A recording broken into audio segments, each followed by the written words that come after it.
What is up, everybody? It is Thomas Fan 1 here, and today I thought, in honor of Transformers Revenge of the Fallen coming out 10 years ago, not to this date, but this year being the 10-year mark for Transformers Revenge of the Fallen, I thought I would do something none other, or I would do a figure none other than Voyager class The Fallen.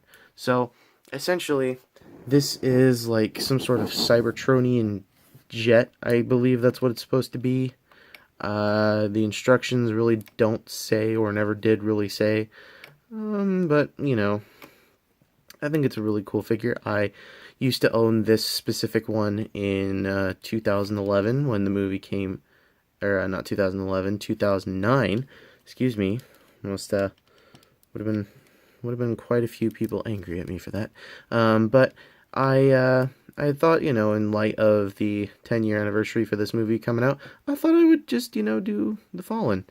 And, yeah, I think this is really a good adaptation of The Fallen. There's the underside. There's Jet. He does have landing skids. Does have them. Right there. And he's got one right down there. So he can, whoosh. Whoosh. Fly, I think his feet are supposed to represent some sort of jet thrusters or something of that nature. But, thought might as well. Just for a scale comparison, we're going to compare him to two more recent figures. Here he is, next to Studio Series Jazz. And here he is next to Last Night Cogman. So I can get this all in camera right here. See how he scales with the more modern figures. So of course the vehicle mode is as good for a Transformers figure as is the robot mode. So without further ado, scooch in my chair here and we'll get started with unraveling this mess. Now, to start things off, what you're going to want to first do is you're going to want to flip it over, essentially. And so if I can get this on camera here. Yeah, this shin right here. I'll fold in the landing skids, of course. Start with that. Let's just start with the easiest thing, landing skids. And pull this tab, this little hole here. There's a tab right there. And it's on both of the legs, so you're going to want to do that for both the legs. Flip those out. Oh, and these horn pieces here, flip those in. And then you're going to want to take this, rotate it that way, and rotate it that way. So, essentially the screws are facing your face. So, going to want to do the same thing on the other side. Flip it down, rotate it like so. And so everything now should look like this, or somewhat like this, because this figure is about to get very tall. Now what you're going to want to do to finish off the legs, you're going to want to rotate those, bring those in, and then you're going to want to rotate the foot, so just on a ball joint there, and do the same with the other side. Rotate, bend, flip that inward, and his feet do this kind of cool thing where, they're on springs. So, it's kind of interesting there. Let's angle this up a bit because he's about to get pretty tall. So we've got those done. Now we can work on the rest of the body. So what you're going to want to do, if you can get your figure not to do that, flip these pieces in. Then going to want to flip this down. Make sure that you gotta essentially rotate the thighs backwards a bit in order to get this to go flush with it. Fold this piece up, then take the top torso and rotate it. So then your figure should look like this. Now, if this piece hasn't done it already, there's these two little posts. They go into these little post holes right there. I'm going to want to accordion them up, rotate the wrist, and then bring this down, and let's see if I can get this on camera. Then this tab right there goes into that post hole right there. Bring this down, straighten out the arm. I hate this table. Then do the same thing on the other side.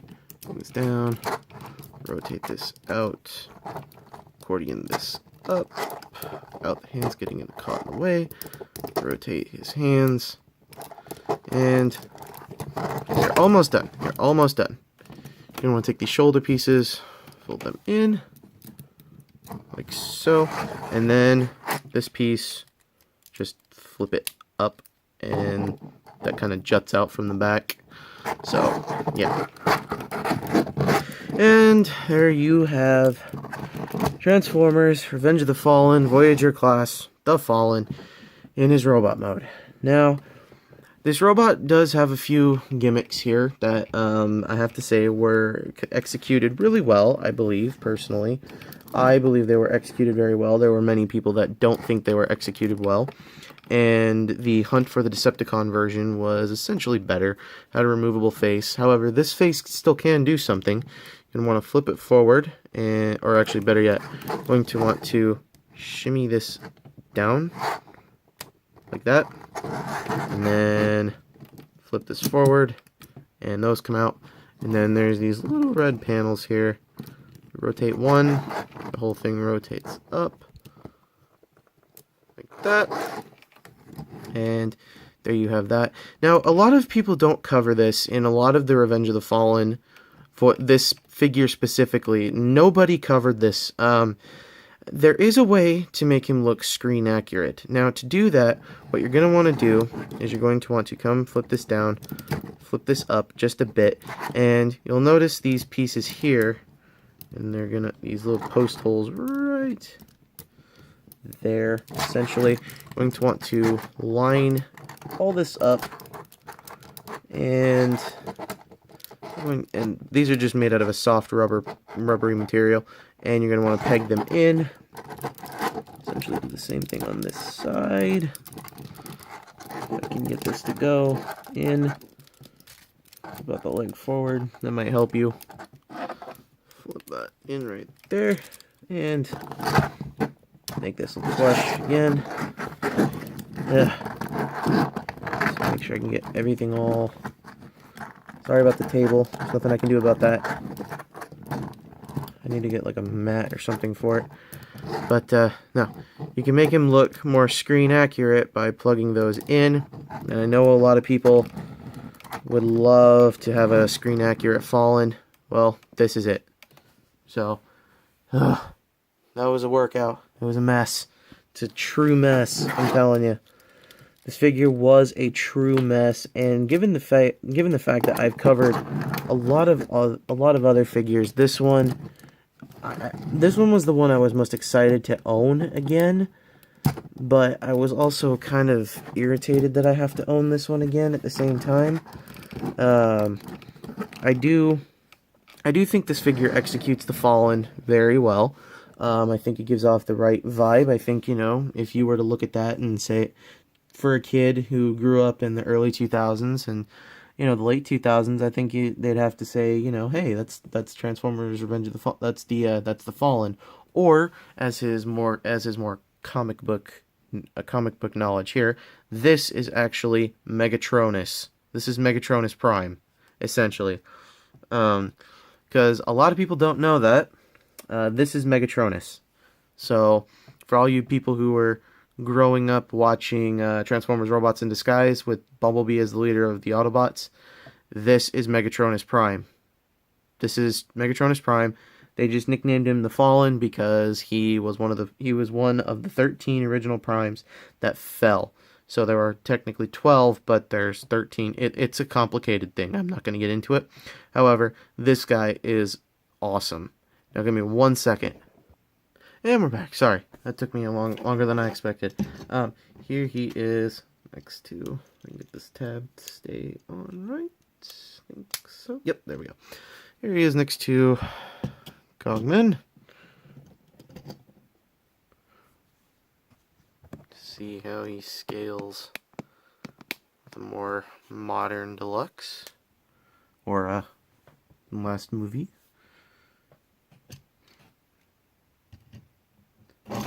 Nope, sorry. And just because I noticed there was something wrong, give me 1 second, guys. We're back. Sorry, just had something wrong with one of the comparisons. Here he is next to Lux Class Jazz Studio Series 1, at least.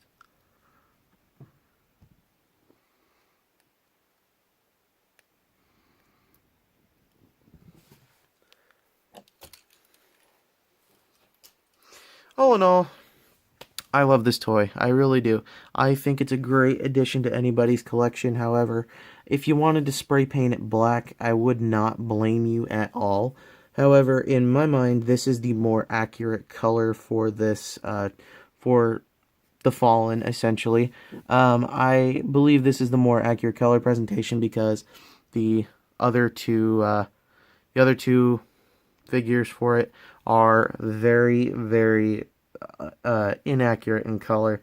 However, there were 2 other ones that came out. There was the Hunt for the Decepticon one, which came with a removable faceplate and a staff that he could hold, or spear, whatever it is.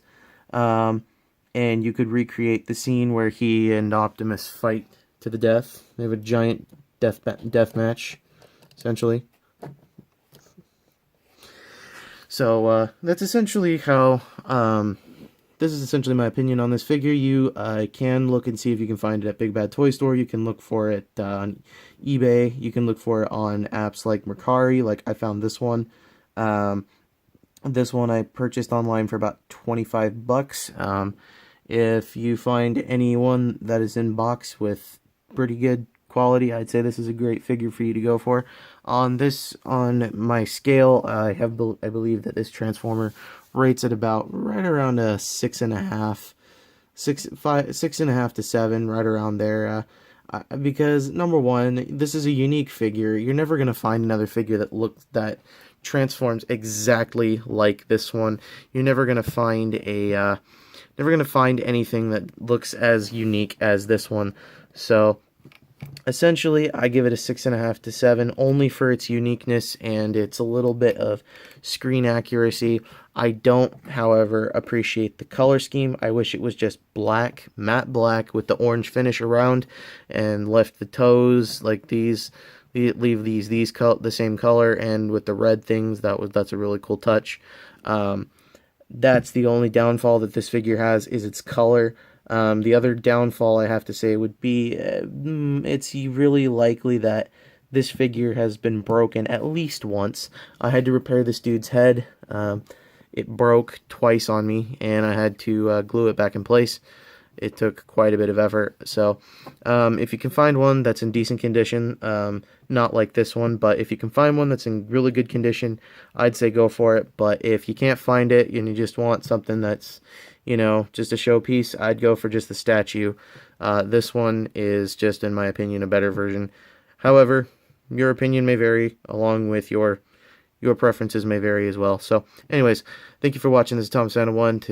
Before I forget, I am now taking votes. I am taking more votes on the next goof video. The next goof videos. So, if you're watching and you are and you're watching for my goofs, you gotta be on the alert. The next goof video we're going to be doing is goofs in middle engine, which there are quite a few. And the next one we're going to be doing, I'm doing 2 fan suggestions. So I'm taking in consideration what you guys want to see, what goof video, what episodes of Thomas and Friends you want to see me do of goofs. So if you stuck around and paid attention to this, then you will know that there is a voting process for how I do things. There's 3 options. The first one, well, actually, I'm not going to give options. I'm taking fan suggestions. What am I doing? Anyways, thank you for watching. This is Thomas Final 1 out. Peace.